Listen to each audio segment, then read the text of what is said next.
So a lot of our recipes are inspired by our family. Our mother, she studied for culinary school. She was very passionate about foods and desserts. Our mother took us to different parts of the El Salvador in the country, so we were able to learn a lot about different ingredients and different fruits, and I guess that palate just stuck with us. Dulceology started at Towson. It was an idea that we both had during our time there. My sister ended up here in Fed Hill. She found this spot. We took a tour of it. The landlord's wife also went to Towson, so it was still a Towson family thing. They said yes to a college student. We realized that a lot of these bakeries, they use like all these already made ingredients, and it does make a difference when the product is fresh, when you make it from scratch. Everything we make is every day.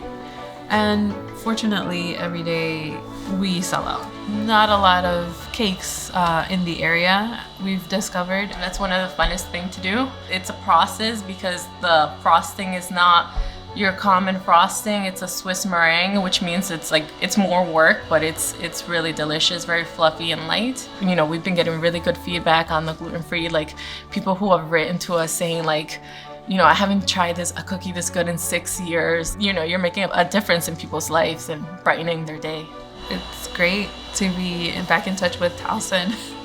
And some of our eclairs, when I'm like drizzling them, I'm like, oh, they look like little tigers. So yeah, it's great being where we're at, and you know, just knowing where we started